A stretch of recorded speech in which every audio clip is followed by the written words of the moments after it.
Today we're going to talk about the best kind of firewood you can use for smoking meat. Here we go. Some would say it is hickory. Some would say it's cherry. Some would say it's white oak. Some would say a mix. Some would say applewood. Some would say any hardwood. Now in the area I live, pretty much there are three kinds. The main three are cherry, white oak, and hickory. Those are the three main ones. Also, some people like applewood, but that's much harder to find. There's not as much of it. But we do have quite a bit of cherry. We have quite a bit of hickory. And we have a lot of white oak. So those are the main three that people in my area ask for. Now in your area, it might be different.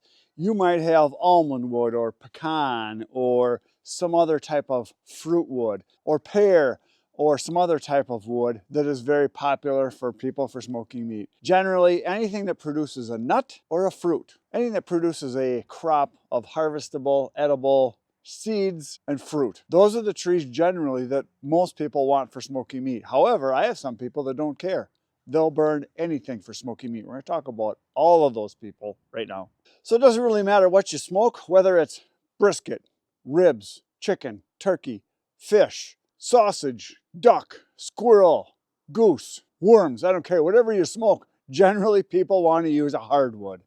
I don't find anybody that has ever asked me for pine or hemlock or spruce or balsam, any of the conifers for smoking meat. It's pretty much always the hardwood. I have one customer in particular, he said any kind of hardwood works. He tells me he's been smoking meat professionally as a chef for 40 years. He's tried everything. He said it all works. And he said as long as it's a hardwood, it'll smoke meat. And he said he has tried everything. It all works. It all makes really good meat. Now, there might be slight, subtle differences between certain kinds of wood. Say, for instance, cherry or a white oak or a hickory or whatever else you're using to smoke your meat may be a little bit different in flavor. Maybe. But I find some people tell me they've tried them all and they like them all. And they may have slight differences. And if that really matters to you, that's great. I'm not a very particular eater. I've been on a seafood diet my whole life. If I see food, I eat it. Some food's better than others. I'm pretty simple. But there are people that are very picky when it comes to their food and their meat, and I'm not one of them. If you're happy, I'm happy for you. I just like to eat. And sometimes I have food and it's like, that's really good. And other times I haven't. It's like, well, you don't need to make that again. I'll eat it, but once was enough.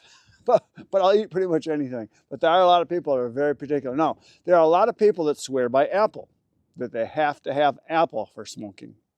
And a lot of those people will use it in their grills, and they will use it where they're using chips or they're using pellets or something like that, because apple is a little harder to get. The apple orchards around here know the value of their wood as the trees die, so when they sell their wood off, they're generally making quite a bit of money on it, or they're keeping it for themselves and reselling it. Applewood's a little harder to get, at least in my area here. And we have orchards around here. I do get it occasionally, but I don't specifically separate my apple from all the other woods. I just mix it in with the mixed hardwood, which I know for a lot of you is blasphemy, but I don't get enough of it to add up to really anything. I mean, if I get a face cord or a half of a full cord, I doubt that I've ever gotten a full cord of applewood at any one time. It's usually a stick here, a stick there. A tree that would die that somebody puts into a tree service load that I get. I don't get a lot of it, so I don't really go after it. It's not enough of a volume for me to really go after. No, if I was to have a situation where I set it up with an orchard where I'm getting their dead trees and maybe I'm buying their seedlings to replace them or some kind of deal like that, then maybe I could probably do a little better on the applewood, but it's not really my customer base for the most part. However, it is growing. The number one wood that I sell for smoking meat isn't number one. They're all three very equal. I looked at my account from the last 4 or 5 years of keeping track of people that buy meat specifically for smoking. It's been a real even amount of white oak, hickory, and cherry. And some people that will take any mixed hardwood. Really, I would say the mixed hardwood is probably the lowest amount, but the other three are very, very equal, very equal. Now, how much wood do I sell for smoking meat? In a yearly basis, probably about a semi-load, which would be 12 full cords. If you add up the cherry, the white oak, and the hickory, about a full semi-load. That's how I kind of look at it. which is a pretty good volume. So that's in face chords or in third chords. That would be 30, 35 face chords, third of a chord, somewhere in there. That's what I sell in a year. I have a lot of people that buy one face chord at a time. Sometimes they buy two. I have a couple guys that will buy two different kinds because they like to do them together. Some of them will buy two different kinds and they do different types of meat with different types of wood. One guy in particular, he always gets a face chord or third of a chord of hickory and one of cherry. He does that all the time. Then there's other guys that will only get cherry and they swear by it. They probably go to violence defending it. That's what they have to have. And then there's other guys that have to have hickory. Those are some of the issues I have to deal with when it comes to dealing with people when they want meat, when they want firewood for smoking meat. And I think it's a very closed mindset for a lot of these people, because I think a lot of them, what it comes down to is that they've always had white oak, and their dad always had white oak, and their grandpa always had white oak, and their great grandpa always had white oak, and their great great great grandpa always had white oak, because they lived in an area where there was a lot of white oak, or that was the best wood they had available. So in their mind, they think that's the best wood there is. That's the case in some places. You know, they might have a woods that they harvest their trees from, and they got two kinds of trees for the majority of the trees. They might have oak and maybe white pine. And yeah, in that case, the oak is the best. But there's a lot of other kinds of wood out there. So a lot of people that are very specific on the kind of wood they want, I don't like to. I call those people a lot of times wood snobs. But I think it's because they get in their mind that that's the best there is, because it's the best they've ever had available, even though there's a lot of other stuff that's really good. So it's my job as a firewood seller a lot of times to tell them or educate them, hey, there are some other options. Have you considered these? Have you tried this? Here's a free sample of this. Give this a try sometime. And I've done that, and I've converted a lot of people. I never used to sell a lot of cherry. I had very little people that would ask for it because they did not know that it was great wood, whether it's for a fireplace or a campfire or for smoking meat or just for burning in general. It's not a super high BTU wood, but it smells fantastic, burns easy, splits easy, dries really fast. It's actually my #1 favorite wood is cherry, because it cuts nice and easy, splits nice, smells fantastic, great flames, burns easily. I like it a lot. If I had to pick just one wood to burn the rest of my life, I'd pick cherry. I really like it a lot. It's easier to work with. Now, my least favorite, because I get asked that a lot too. There's lots of least favorites. I hate cottonwood because it's very wet, heavy, stinky, nasty crap wood that dries very well. It cuts pretty easy because it's very high moisture content. It has a lower BTU. Nobody really asks for it, so cottonwood is on the list. Another one that would be on the list of my least favorite, believe it or not, would be oak. And it's not because it stinks. I don't mind the smell. I know some people are offended by the smell of it. That's not it. A couple of the reasons I don't like oak is because so many people ask for it, because that's all they know what to ask for, because they hear it in advertising, they hear it their whole life, oh, oak's the best. And it's not. There's a lot of other wood that's good. So I don't like it because so many people think that's all there is oak. I also like it because a lot of people ask for it because it sells really well. So I like it because I sell a lot of it. I don't like it because it's a heavier wood, so it's heavier to work with. It dries extremely slow. It is not the most pleasant smelling wood. Cherry is way better. So there's those things that I don't like about oak. It's extremely slow drying, so that's an issue. Hickory also is a little bit slower drying. This happens to be a pile of hickory right over to this side, and over this side is a pile of cherry. I can smell that because the wind is kind of swirling around here. That cherry smells fantastic. I mean, like you want to pick up a piece and eat it. It's just, it smells so good. If I was to make any type of a potpourri, I would grind up cherry and put it in bowls in my house. Not that I'm that kind of person. I wouldn't, that's not my thing. That or balsam smells fantastic too. Reminds me of Christmas. But as far as a wood, the cherry smells great. Hickory's not terrible. Now there's two kinds of hickory that we have here.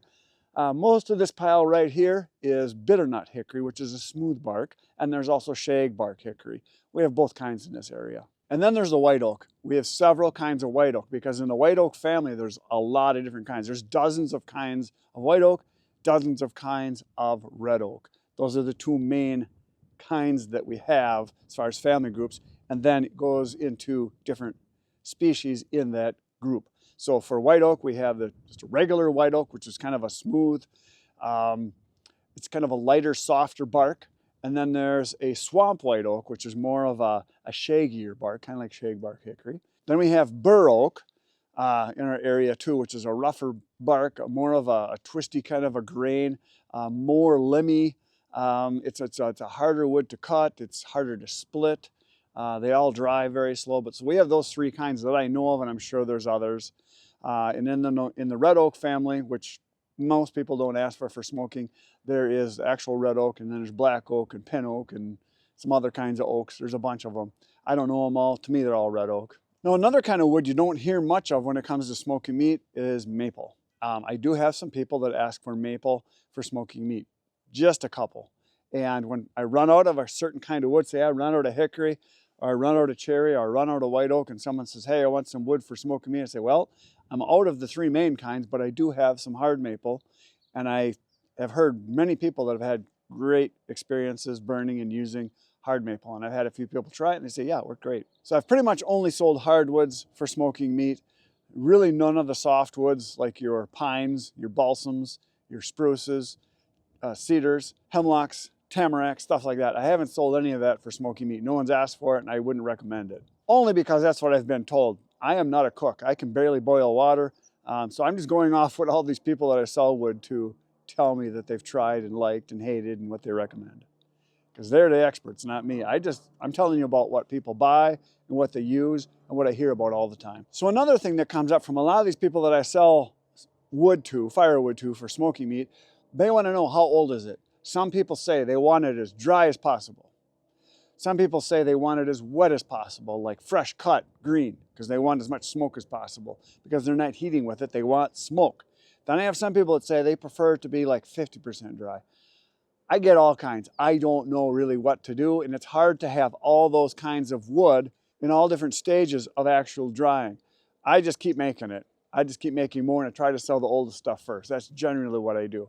I do have one guy that comes and he picks it up and he wants me to split it and he wants to smell it and he wants to taste it and rub it. I mean, he's just like, he's really, every little piece, he's like, oh yeah. It's like, it'll all burn. So I don't know what the moisture content that most people are gonna want for wood. I want it below 20% because it burns better and it'll smoke. But if you have it wetter, I would imagine it smokes more, just like any other wood. The wetter it is, the more it's gonna smoke, the less heat you're gonna get from it, but you're gonna get more smoke, so maybe that is good. So maybe they want it 25 or 30% moisture content. I don't know. If you guys know and you've had experience with this, in the comments, tell me what works best. What do you like? What have you tried? What do you recommend? What have other people said? Now the size, this is another one. A lot of people want to know what size is my wood for smoking. Same as pretty much all the other wood that I sell. I am selling wood primarily, like 90% of the people, to people that burn for fun. I call it drinking wood. People that are buying wood to sit and watch it burn and do this with some adult beverages. That's their thing. A lot of them. Some people buy wood for extra heat or auxiliary heat or just to warm up a room or their garage or their sunroom where their fireplace is, wherever those people do that kind of stuff. Or they're buying it for a fire pit or a smokeless stove for their patio, that kind of stuff. That's most of my customers. But this is the size they want. This right here is the size most of my customers want. About this size is the biggest. Pick it up with one hand, down to about this size. So between 2 and 4 inches, maybe 5 inches of thickness. And this is the size I like to produce because people are willing to pay more for it. Generally, people that are boiler people that are heating with wood, they want bigger, huge chunks. They want 20-inch long pieces that weigh 20 to 40 pounds a piece, and they want to pay as little as possible because they're trying to save money by heating with wood. Those are generally not my customers. The people that I'm selling to, generally money is no object. They just want wood that's going to burn really good and have some flame. They want it to burn today. They're not buying wood ahead of time for the most part. They're not buying 6 months or a year or 2 years in advance like a lot of heating people should be. These people are buying because, oh, they went out to the rack and, hey, we're almost out of wood. We better order some more. Same thing when it comes to people that I'm selling to. They're buying this stuff for smoking meat. They're making their batch of ribs or their brisket, whatever it is they're doing, and they're like, oh, we got enough for one more time of smoking meat. We better order some more. So they want it for like this coming weekend. A lot of the people I sell to have businesses where they're selling the meat or they're catering or they are actual restaurants and they want it today or tomorrow. They want it right away. Those are my customers. They're not buying ahead of time. Also on the size, my standard size is 16 inches. That's the size that is kind of industry standard. It fits for bundling wood. It's what most people have that they're going to see, whether they're buying at a gas station or a store or anybody else that sells wood. 16 inches is the standard size. So that's what I generally make. Now, I've had a couple people that wanted custom sizes. I had one guy in particular, he wanted 12 inches exactly, not an inch more, not an inch less, because he had a smoker. It wasn't a professional smoker, it was a smaller one, and he wanted to put his pieces in like this into the opening so that there was space underneath. So the barrel was round this way, and when he put it in, he wanted to have space underneath so that he could build his little fire underneath and he could place the wood on top. He didn't want it too high, he didn't want it too low. He wanted 12 inches. So I made custom wood for him. I charged him the same price. Now there are some people that I have sold wood to that have initially asked me, what size is your wood? I said 16 inches standard, that's what I've got. And they're like, oh, I want chunks. I want like fist-sized chunks or hand-sized chunks because they have real small smokers. Well, that's generally not gonna be my customer. Yes, you could produce those, but I think that's a limited basis as far as selling is, or unless you're doing a custom size and you're doing small wood for a particular reason, that's generally not my customer, and I don't want to have to deal with that because it's a totally different product. So that's the size that I generally produce. Now I've had one guy in particular, he said, I'll take the 16-inch pieces. I've got a chop saw, I can chop them into 8-inch chunks or 4-inch or 6-inch, and he said, I'll make it work. He said, I just want really good dry wood. I said, hey, I'm your guy, I've got that. Now there's some people that also smoke meat and they use chips or they use pellets. They're buying that in bag form and they've got a small little cooker. Again, not my customer. It's not a product I'm interested in developing or selling. Yes, I know there's a market for it. Yes, I know I could do it, but I don't want to buy that equipment to do it. I want to sell in what I call mini bulk. Bulk to me would be a semi-load. Yes, like 12 full cords. To me, that's bulk. I sell mini bulk, which is a face cord, which is a third of a cord, or a half a full cord, or a full cord, or a couple full cords at a time. That's what I sell the most of. Because most people I sell to do not have a big wood storage area. They have a rack that is 4 feet high, 8 feet long, and when they fill it, it fits a third of a cord or a face cord. And when it gets down low, they order more, and I bring them another one. A lot of my customers will buy 3, 4, 5, 6 times a year, 1/3 of a cord or face cord at a time. And I can charge more for it because they're buying a smaller quantity. Generally, the people that buy large quantities that want, 10, 15 full cords a year, those people want a better price and they're going to want it way ahead of time, 6 months to a year ahead, maybe 2 years ahead. I've got a couple customers like that. They're buying way ahead of time because they're depending on heating their house with that wood. Totally different than people that are buying wood for smoking meat. So like I said, this right here is a pile of cherry. I don't know exactly how much is in there. If I was to guess, 2.5, maybe 3 full cords, somewhere in there. This is a pile of hickory, and both of these piles were recently processed. Again, here, there's probably about 3 full cords. Now, all this wood is just sitting here because we've been getting some snowstorms. As you can see, there's some snow melting off. We had about 4 inches the other day, but all of this will be scooped up and it'll be put back in my bins.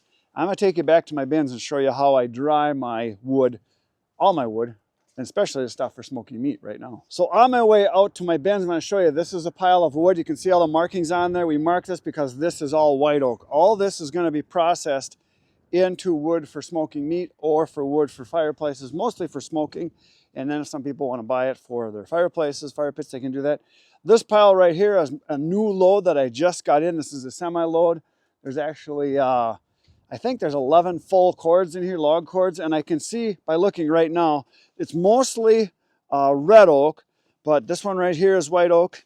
This one right here is white oak. This one right here is white oak. This is white oak. This is white oak. This one out front is white oak. And I will pull those out and separate them because there are people that are that particular. They want white oak, not red oak. This is the processor that we're using right now. This is a Blockbuster 1412 plus. So the logs get loaded onto the live deck. Then it comes down here, it gets cut in the saw, drops into the trough. It goes through the wedge, gets split and goes up into the trailer. And then we take it out, we put it into the bins, and I'll show you where we store the wood. So this Blockbuster machine is on loan to me from the company. They're actually built in Iowa, Washington, Iowa, and they've got, I think, 8 different models, something like that. A lot of the wood you're seeing behind me here is just a mix of stuff that we get. We call it tree service wood, which means it was in people's yards. So there's beech, and that's one I didn't mention. I totally forgot about beech. Beech is also a good wood for smoking meat. I don't get a lot of it, but this is beech right here. The stuff with the smooth bark kind of looks like elephant skin, I like to call it. That's also a wood that you can use for smoking meat. And I have sold some for that, but I don't get a lot of it. So it's not one that I really talk about a lot. So here's one of my bins. This happens to all be red oak right here. And all of this will be sold mostly for firewood, for fireplaces, campfires, stuff like that, heating wood. The next bin to the oak is right here. This is all cherry in here. Actually, the one next to it is also cherry. This is wood that was just put in not too long ago, and the one next to it is wood that's from a year ago. And all of this will be sold for smoking meat. For the most part, there's a few people I sell to that also like it in the fireplace. So cherry is pretty popular all around. I like it. The next bin here, this is all red oak, so this is not for smoking meat. But the one back here, this is all white oak. So it goes into these bins. There's pallets on the bottom and then pallet walls that are just wired together. So all this is white oak. You can see this is a little bit older right here. It's got a little bit of weathering to it. It's starting to gray. It's starting to dry nicely. Some of this has been in here for several months. The stuff that's not very gray yet, you can see the color of it. It's still got that kind of creamy color to it. So everything from here over is stuff that was just put in not too long ago. But all of this will be sold pretty much for smoking meat. I try to keep it separate because that's what a lot of people want. And then this bin will be added onto, and we're going to go out probably another, I don't know, 10 yards or so and just keep filling this up with white oak because all my bins are pretty long and pretty full. I'll show you. And we do that because out here we have no trees, we have wind all the time, we have sun all the time when it's daytime or when it's sunny, it's not cloudy. But all of my bins basically hold a lot of wood. Here's another one up front. So this bin right here, this is all red oak in here. And again, like I said, I keep it all separate. The wood next to it here, this is all ash in this one, all the way down to the end. And that also could be for smoking meat, but not too many people ask for the ash. The bin back there is all ash. The bin over here is all mixed hardwood. And then the one on the end down here is also red oak. And this is stuff that will be ready to be burned very soon because it's pretty dry wood. And I'll just keep adding to that. And the last bin is this one here. Now at one time there was 5 semi-loads of wood in this bin, and this is pretty much all hard maple with a little bit of ironwood. So this also could be used for smoking meat. I sell most of this though for fireplaces, campfires, stuff like that. That's what most of this goes for. So there you go. These are the 3 kinds of wood that I sell the most. We've got the hickory, which I sell a lot of that. We've got the cherry, I sell a lot of that. And we've got the white oak, I sell a lot of that. Those are the 3 kinds I sell the most of. Tell me, what do you sell the most of for smoking meat? What do you like the best? I want to know in the comments because I want you guys to tell me so I know what to produce more of or what to get or what to look for. It's very interesting to find out what people use. That's all I got for today, folks. I'll see you tomorrow morning at 5:30 a.m. There'll be another video just like this, but probably better. I'll see you then. Good night, Irene.